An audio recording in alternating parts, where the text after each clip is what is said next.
Hello there, welcome to Dreametive YouTube channel, and this is Dreametive. In today's video, we are diving into exciting world of hybrid cloud connectivity. I'll be showing you how to set up a secure site-to-site VPN between AWS and Google Cloud Platform. This is essential for organizations looking to seamlessly integrate the workload across both cloud while maintaining secure communication that is over a private network. So the organization who do not wish to have a vendor lock situation but would like to have their application running on cloud, what they do is they distribute their workload on two of the cloud, let's say AWS and GCP.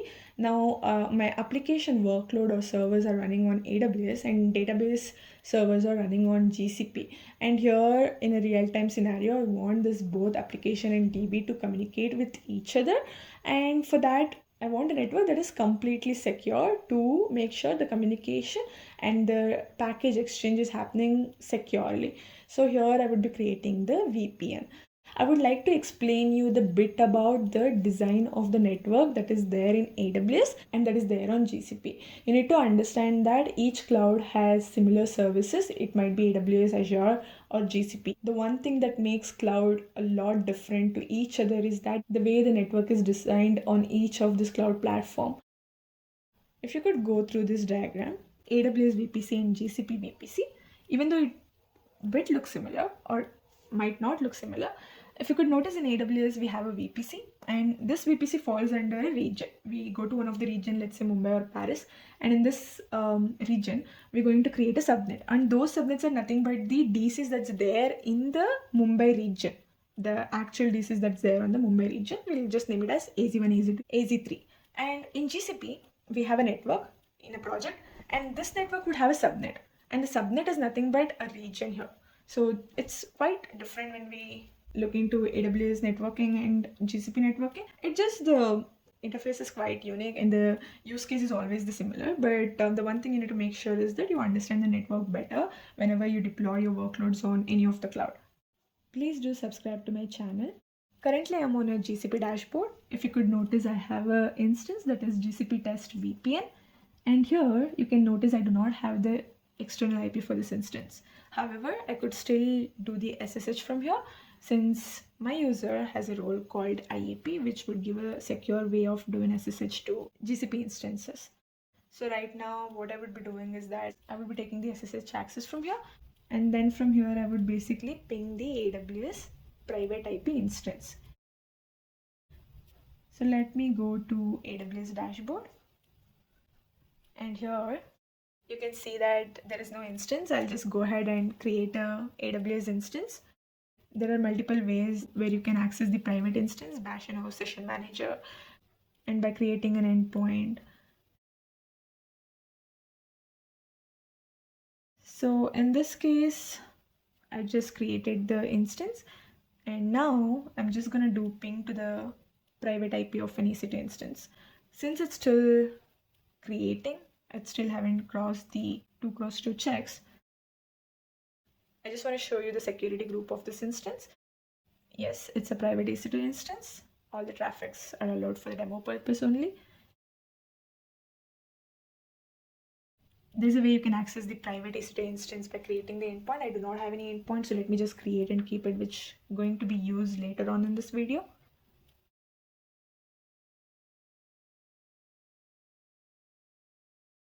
I'm going to name my endpoint as EC2 endpoint. EC2 instance connect endpoint is the service category that I will be selecting. Here you just have to select the security groups. Now you need to select the subnet. So let me just confirm the subnet is AP Southeast 2B. I would select this subnet that's there on the VPC and now create endpoint. So once you create an endpoint, you can take the SSH access to the instance. However, even though I'm going to try to ping from GCP instance to AWS EC2 instance, I won't be able to reach to the private IP because there is no VPN connectivity. I do not have any response from the ping test that we are doing.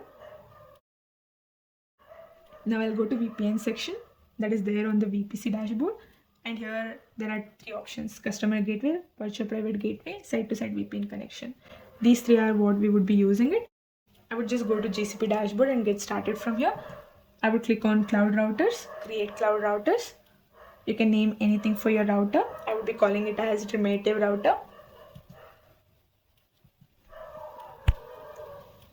And then you can give any of the description for this.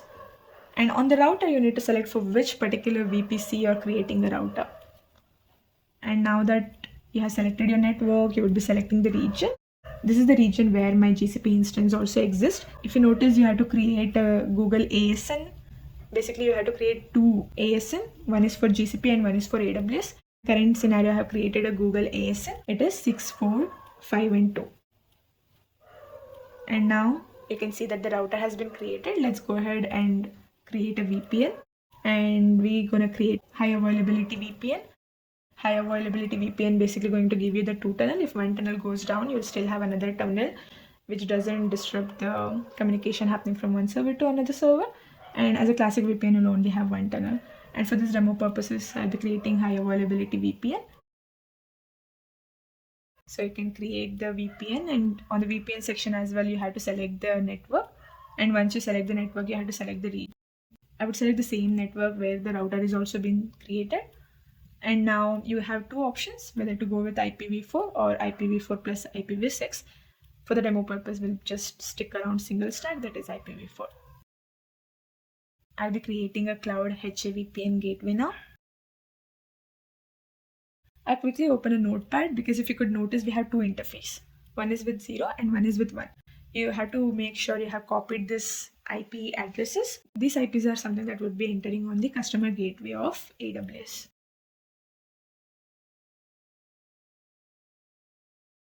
Now I will also note down the Google ASN number 64512. And now I'll go to AWS dashboard. Now I'll create a customer gateway. I'll just name it as CG-01. And here for the BGP ASN, you have to give the similar ASN that you have created on the GCP. And in this case, it is 64512. And now for the IP address, I would be going with the very first IP address, that is the 0 interface one. I'll just copy it and paste it. Rest thing you can just ignore and create your customer gateway. We'll create the second customer gateway. And again, you have to give the same ASN of the Google. And then you have to copy the first interface. And now you have to click on create customer gateway. Now we'll go to virtual private gateway. So on virtual private gateway, you can just name it as anything that you would like. I'll be selecting a custom ASN. It does starts with 64512, just as we saw it on GCP.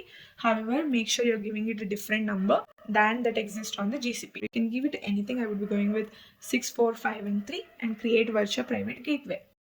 So now my virtual private gateway has been created.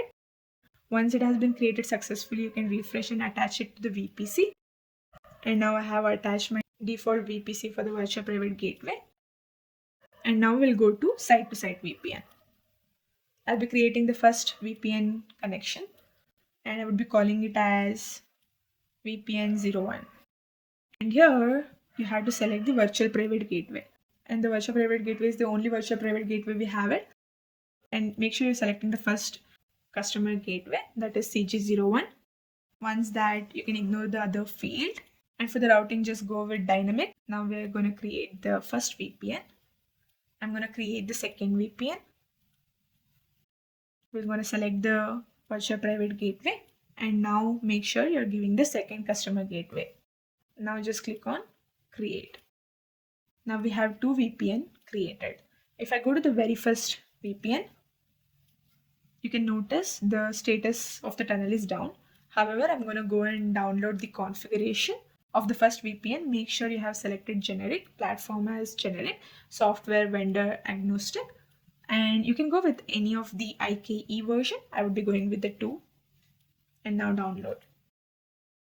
Same way, you have to copy the configuration for the VPN 02.